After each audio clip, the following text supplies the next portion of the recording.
Okay, I'd like to welcome everybody for being in attendance. It is 6:15. I now call this meeting to order. 12:12. I'm sorry, 12:12. First order of business, roll call and declaration of quorum. John Anise here. Oscar Salinas here. JJ Benia here. Francis Salinas here. Armin Garza here, and I do declare a quorum. Now on to our pledge of allegiance.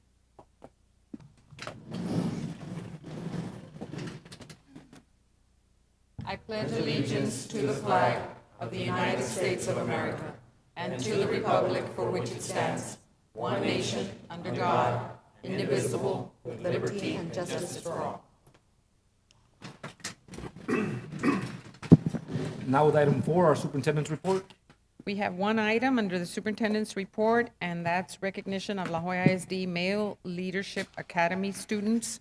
I'd like to ask Mr. Alanis and Mr. Peña if you would please step forward and help us recognize these students.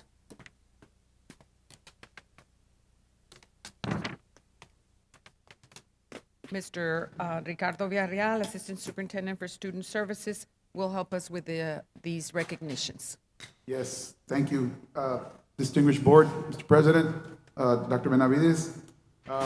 Real brief synopsis. In its inception, Mrs. Abdullah and the Office of Student Services teamed up with the University of Texas through the Texas Education Consortium for Male Students of Color to mentor young students of color, young male students of color. Since then, La Joya ISD has grown the student mentorship capacity in the district, in that seniors who were mentored just a few years ago are now actually doing the mentoring themselves. Mentorship keeps students engaged, raises student morale, builds positive self-esteem, and encourages students to identify and resolve issues that arise, through coping skills. Mentorships also serve as a foundation for students to identify themselves while also making them feel as if they're a part of a bigger unit, which is our school district and our community. Currently, La Joya ISD mentors approximately 605 students on a weekly basis. A big thank you to our athletic department, our transportation department, and our CATE department for allowing the time and assisting with resources and dedication to our students. And then finally, of course, I'd like to thank Dr. Benavides and the board for allowing us and allowing this endeavor to come to fruition. These young men, along with others that aren't present this afternoon, will be traveling to the University of Texas at Austin, where they will receive an award. The district is receiving an award on being top-notch in the state of Texas for mentorship. So La Joya is being put on the map at the University of Texas, and these young men are gonna represent us. That basically puts it in a nutshell what and how it happened. So without a further ado, we'll go ahead and introduce our young males of color. We got the names, the list. Armando Arroyo.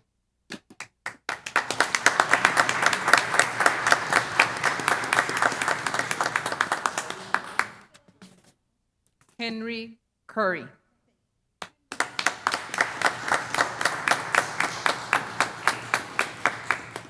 Jorge Salinas.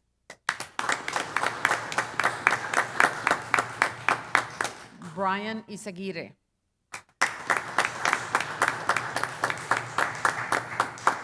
Armando Arroyo.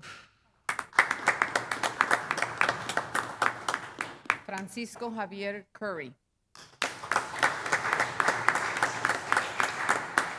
Ernesto Hernández. Rodrigo Quintana. Jaciel Osuna.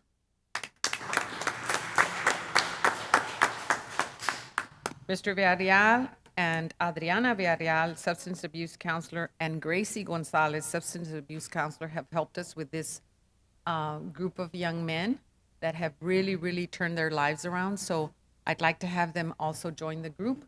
I'm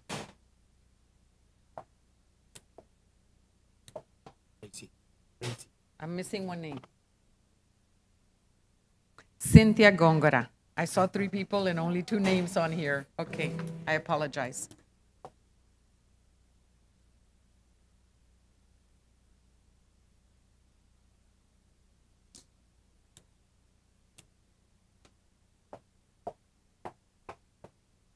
This is a really special group of kids because I know you've done a great job in turning their lives around and helping them. And I'm glad that they're going to have the experience of going to UT in Austin and knowing that they too can have a lot of possibilities in the future. So we're very proud of you, boys. And you go and you represent us well on Thursday and Friday. Yes, yes. Thank you. Thank you, Dr. Andres. We have a short video. And thank you for taking the lead on the names. I didn't have them here when I was my turn, but thank you. But I got a revised list, Yes, so no teamwork, problem. teamwork. Yes, teamwork, that's all it takes. I have a short video of what other things that are happening for males. So it'll be real short and sweet to the point. That's okay, go ahead. The Brother to Brother program has been a great asset for us. And at the beginning, I was skeptical as far as what the results would be. But now that we've seen a couple years go by and we are getting incoming freshmen, we've noticed that they're very connected to the school. The one thing about those two boys, Kevin and Manny, is that when we got them at a young age into athletics, they were little undisciplined, teenage kids doing what they do. But I think when they started working with us in football, we're really proud that they become involved in activities like that, to be mentors for kids, because I feel they see themselves in those kids and they want to be a little bit more of a leadership role. And we've seen that not only grow in that aspect, but with a football program as well. Coming to high school and getting this club and seeing guys that were well educated and on the lane to success. He helped a lot. Well, now we play sports, we set up trouble for everything. We try to join any programs. Hope that more people get to join that club because it's an organization that'll help people, and especially kids like us that were in trouble and that need the help and guidance to become a better person and get them out of trouble. Any questions? No, I was just clarifying to the trustees that some of them became athletes, and I understand that's why they're not going to Austin, because they're on the Juarez Exactly. Lincoln The coaches team. aren't letting them go. They can start to practice. Congratulations, man. We're real proud of you. Very Keep it up proud and of have you. fun over there Yes. in UT. Best Yes. of luck. Thank you.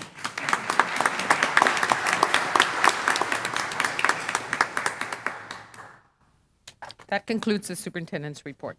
Moving on to item 5, discussion items. We're going to start off with a presentation report by Shepherd Government Affairs. Good afternoon, Mr. Board President, Board of Trustees, Dr. Benavides. We have a quick agenda item. We're going to do the government Shepherd Affairs first. You just got ahead of yourself, Mr. Loya. You're okay, you're okay. Oh, is that me? Good afternoon, Board. Mrs. Benavides.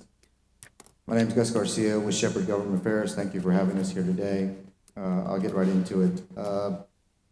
So I wanted to give you a little bit of an update on what we've been doing, and a little bit about Austin and what's happening right now. As you're aware, right now is a very important time in Austin. There's school finance reform that's taking place amongst Austin leadership.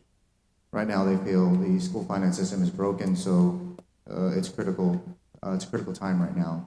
The legislator established a Texas Commission on Public School Finance. So there's multiple people right now meeting on how the funding formula is going to work going forward for the 2018 legislative session. There was approximately 13 members that were appointed to this commission, some by the Lieutenant Governor, the Governor, and the Speaker of the House, as well as one member of the Texas Education, the TEA. So one of the things that's been happening is they feel the funding system is broken. So they want to have radical changes or significant changes to the public school finance program and how they're going to assess the way funding is done throughout the state of Texas. So it is a critical time, and the commission has been meeting monthly, sometimes twice a month. There's been approximately 8 meetings so far in Austin. We've been either attending those meetings or meeting with the representatives for those meetings. Currently, we're focusing on 7 members, and I'll run those down for you. It's Representative Diego from San Antonio, Senator Paul Bettencourt from Houston, Representative Dan Huberty, who's the chair of that Public Finance Commission, Representative Ken King from Canadian, Texas, which is up in the northern part, about 70 miles northwest of Lubbock, Amarillo area, Senator Larry Friendswood, Senator Royce West out of Dallas, and Representative Elvira Reyna out of Denton County. one of the things that we've been trying to establish is those relationships as well as some of the issues that we're dealing with in the area. We met with the governor's office as well, with their staff, and talked a little bit about some of the programs that are taking place here in the La Jolla ISD. We did meet with some of your staff members to discuss some of the programs and the successes that La Jolla has had. We have conveyed to the governor's office, I think we invited the superintendent as well as we extended an invitation to some of you. We discussed some of the issues that we discussed in our last presentation. The fact that the La Jolla district serves approximately over 60,000 people, school district. It's the largest employer in the area. We explained some of the programs with your trades and some of your CTE programs after meeting with some of your staff about how La Jolla has really set an example on how these programs can be successful in this region, in the Rio Grande Valley. It was interesting because as we were discussing this with the governor and his staff, one of the things that did come up was the park, the water park, and of course the golf course, which we thought was interesting because when we were talking about funding and TWC, as you know, those TWC, which is Texas Workforce Commission, they are appointed by the governor, lieutenant governor, and we were interested in getting more funding for some of these trade programs and funding for the school district. And that particular topic was brought up, and apparently there was a perception that why was the school district, engaging in a water park? Well, we explained to them after talking to some of your staff that this was not just a water park, this was an aquatic center. This was something that the students needed in our area, and it went right in line with what we were trying to explain, that the La Jolla School District, as well as the number of cities here and the tax base that they draw from, is not as significant as other cities throughout the state, or even some of the larger school districts here in the Rio Grande Valley, like McAllen or Edinburgh or Brownsville or Harlingen, where their tax base is significantly stronger. So some of these aquatic programs, these natatoriums, if you will, these programs that are afforded to the students, they normally wouldn't be available to students in La Jolla School District because they don't have the tax base to draw from. So it's just not as significant. So it was actually a very productive conversation because we were able to explain how the school district was able to provide these types of programs for their students through an aquatic park, as well as participating quality of life projects, as well as the golf course as well. So I think that was important that we discovered that there was a bit of a sentiment that why is this La Jolla School District, here you are asking for more funding because of the narrative that we're giving, and then yet they participated in the creation of a water park as well as a golf course. So I think it's I'm gonna add something to that. I Yes, sir. think what they need to know is that just like we build a PEC stadium for our football players, we have swimmers that are going to state, winning state, and we have kids that participate in golf. Correct me if I'm wrong, coach, because you were a coach, going all the way to state level.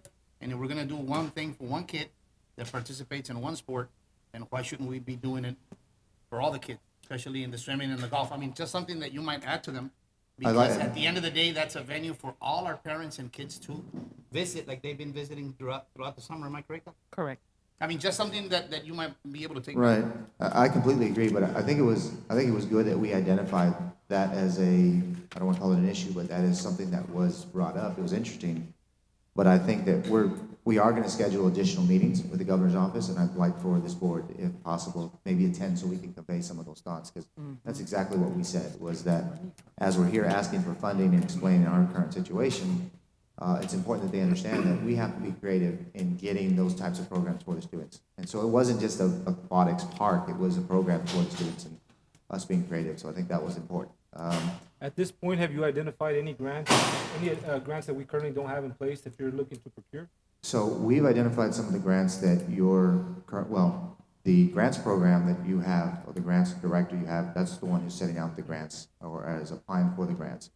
The one grant that we're identified is the JED grant, Job Education Training Grant, which you're very familiar with. We feel that these types of programs are perfectly aligned with what La Jolla School District is doing. So we want to bring the La Jolla School District, your programs, to meet with the Texas Workforce Commissioner, which is Julian Alvarez. We were working with not working with him, but we were contacting Alcandad. He resigned just recently. The new commissioner, which is the chairman, is Ruth Hughes. So we're now focused on that. But the appointees for the Texas Workforce Commission, which is the people who decide where these competitive grants will go, are appointed by the governor and lieutenant governor. So our strategy has been to talk to the governor and lieutenant governor in their office and explain that this is why La Jolla should be candidates for these types of programs because of how successful they've been and how they're one of the first, as far as pioneers in getting students graduated from like programs like the Next Generation Learning Program. You have the first graduating class in that program here in the region, and we feel because of your, I guess, I don't want to say because you're pioneers or because you're the first ones to the plate, that this should be a regional learning center for these types of programs. So we feel all of these job education training grants that are provided by TWC, that La Jolla School District should be the centralized hub for those type of monies, where other school districts can basically come to La Jolla program and learn, because you're the first ones to the table, if you will, and you've been successful at it. And one of those initiatives is Guama in Waco, which I know we've sent out some correspondence about going. We wanted to go in June, but Guama, which is the Greater Waco Advanced Manufacturing Association, they wanted to bring you up with the Workforce Commissioner, which is Julian Alvarez. It was going to be in June, but then Waco, Guama had said, well, we're ending our graduation. La Jolla felt the same way. We were looking at July. Then they felt that maybe it was better to start at the beginning of the school year when everyone's back to school, so it's actually operating and we could have an opportunity to see how it actually works. So that's what we're working on for this month and maybe the next month. But our focus during that interim has also been with the school funding reform that's taking place right now, and basically addressing those with those state representatives that I mentioned and senators, as well as TEA representatives also, and talking about those things. What we did discover, as you know, $22 billion $22 billion in funding goes towards school finance right now. That's coming directly from the state. There's another approximately $1.8 billion that's generated through recapture. Many of you are familiar with recapture. You have rich school districts. They're grabbing their money, or they're recapturing that money and they're distributing it amongst poor school districts in the state.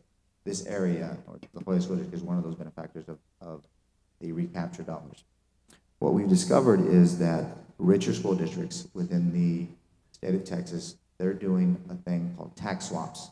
So essentially what they're doing is they're proposing budget policies or ordinances, or I would call it a tax plan, where they would reduce the taxes that are being charged to the community or the school district. They would reduce those taxes so that your golden pennies would stay, but anything above that would be reduced. So that's where most of the recapture comes from.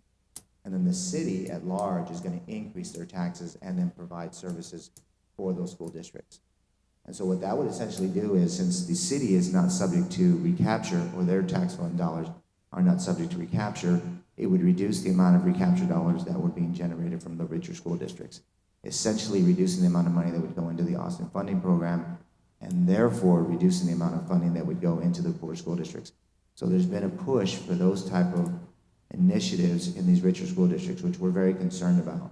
And so we feel that we are addressing those issues with the legislators that we're being in contact with, because we feel there should be some sort of, it should be addressed, and what impact that would have during the Public School Finance Committee meetings that are taking place right now, which eventually are going to have a final report submitted to the governor's office in December.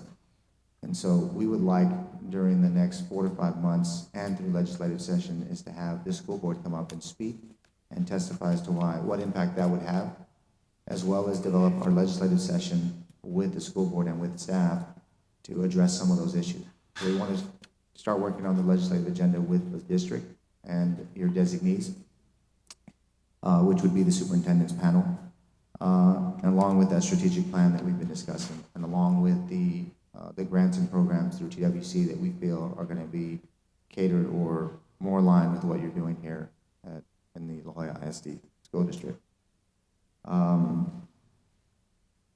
We also addressed with the governor, there's going to be an application, as you're aware, with the active shooter programs that are coming out. The governor set aside $120 million for this year, $121 million. That's getting ready to come out, and those will be simple applications for funding. So we addressed those as well. That was another funding, but that's a minor funding program that basically school districts will use how they want, but there will be funding available for school districts, and basically the school districts will use them how they feel is appropriate. So that would be additional funding to train your staff on active shooter training or emergency responding and things of that nature. So primarily, most of our time is obviously the governor's office, TWC, and the senators and representatives that I mentioned right now that are working in school public finance. As I mentioned, there's been about 8 meetings for 7 meetings. There's an additional meeting this Friday that we're going to be attending, which will be given a report here, the superintendent, once we finish on that.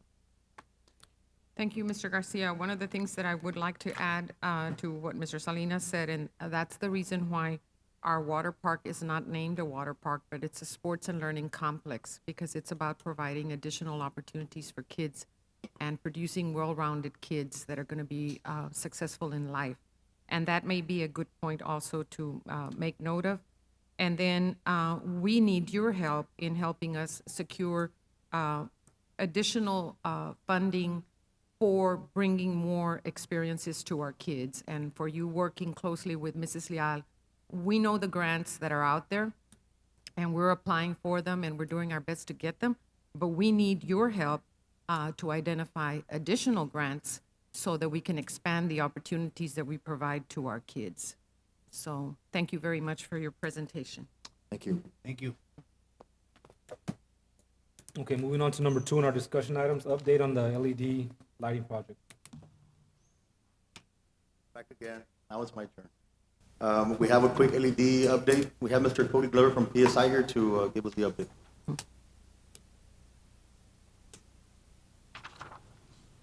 I'm a bit taller and a loudspeaker, so let me see if I can do this real quick. I don't want to waste too much of your time. Again, I'm Cody Glover with Performance Services. We're working on the LED project throughout the school. Just wanted to give you a quick update.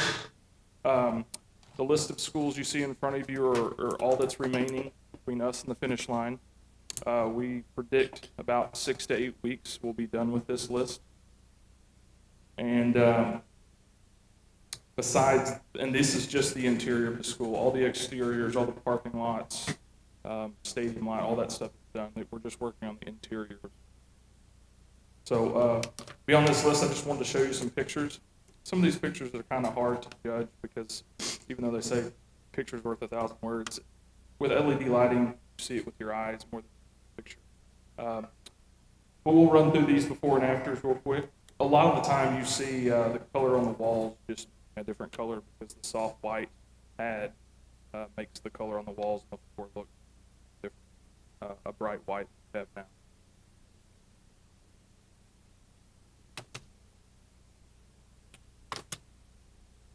So this is what is Vincent. Below photo, Vincent Library. This is East Academy. The gyms is where the lights really shine. See just the floor and see that back wall behind the basketball goal, how much further the light travels up the wall. It's night and day different almost every one of your gyms. Fordyce was a great example. It was just a very dim school. You can see how that soft white changes the color of everything. Switch to bright white.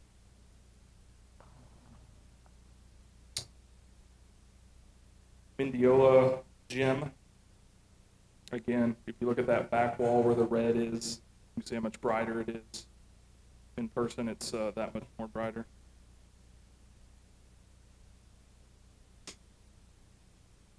You know, the big difference in some of these gyms too is because LEDs don't produce heat, a lot of the enclosures are made out of plastic, so there's no more throwing the ball up and breaking bulbs and breaking lenses and worrying about those falling on kids and things of that nature. You can take an LED tube out of a 2x4 fixture and bend it in half. There's no breakable parts. I mean, I guess if you ran it over with a truck, it would break, but you're not going to bang it against something and shatter. Zapata, this is the cafeteria.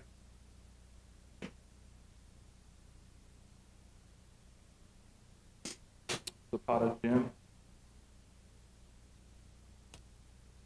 Something we're experiencing Zapata is just the natural hum of a halogen bulb. Sometimes when they're starting to go out, they can be extremely loud. That was eliminated. Don't have that. That's about it. So again, we've got 12 or 13 more schools over the next 6 or 8 weeks, and we'll be out of your hair. I appreciate it. Thank you for your time. Thank you so much. Thank you. Before we get into public comments, thank you very much for your presentation, sir. I failed to recognize the parents that were here to support their sons. And so I'm going to ask Mr. Alanis and Mr. Peña to go back up, and because I did that, les voy a pedir que vengan para tomarles un foto con sus hijos, porque yo sé que tomaron el tiempo para venir a apoyarlos y no las reconocí. So, si acaso vinieron con sus hijos a apoyarlos, por favor, vengan para tomar un foto, y los students, boys, come also, so we can include in the picture, okay? Because that was my mistake. Muchas gracias. A big applause for the parents. Thank you for being here. All of you boys. All of you boys, all of you. I know some of your parents couldn't make it, but for the ones who did, we appreciate it very, very much. Yes. Thank you, Ms. Me dispensa, okay? Muchas gracias, Ms. Muchas gracias.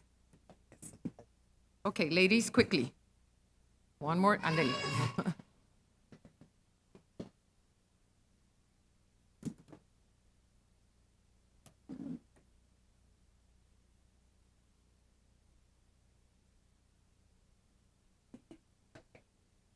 No lo suelte. No lo suelte. Yeah, put him right there, yeah.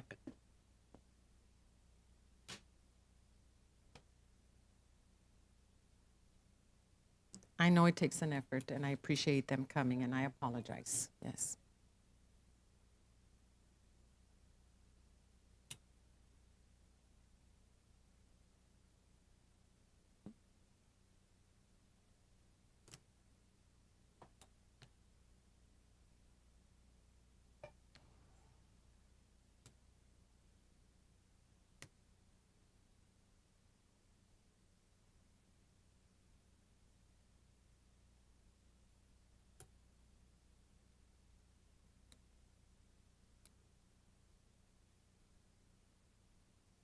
Muchas gracias otra vez por el apoyo que le dan a sus hijos, sí.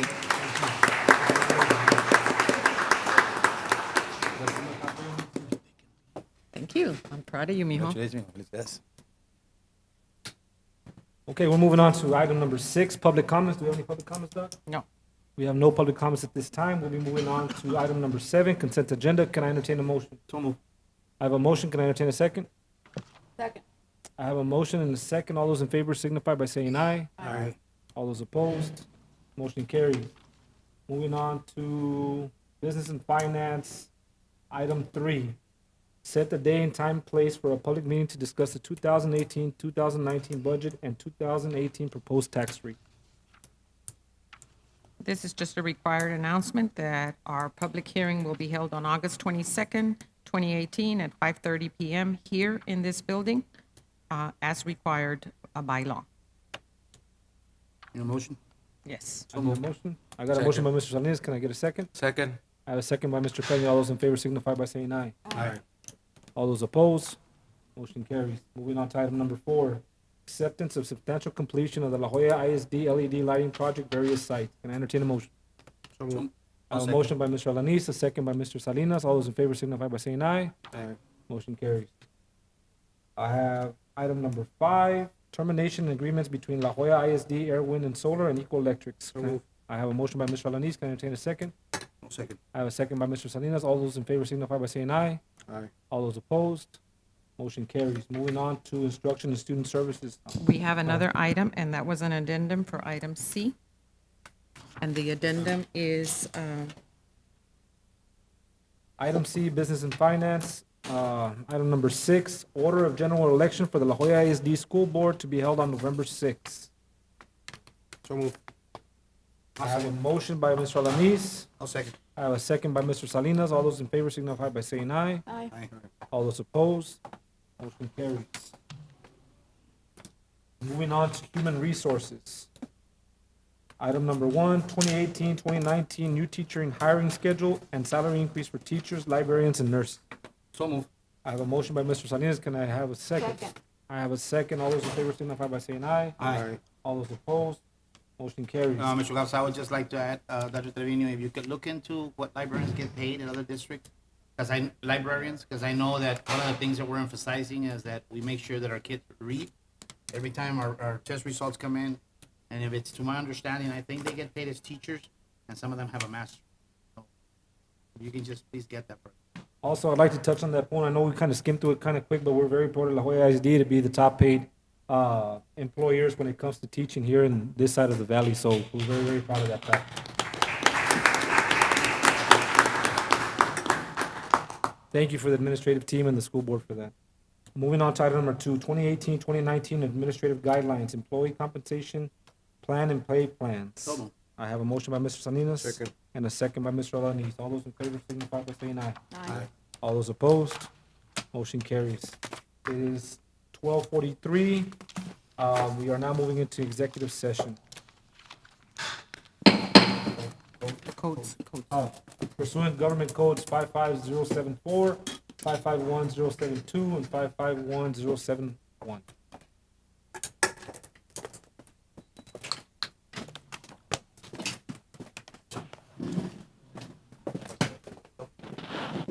Okay, it's 1:26. We're back from executive session.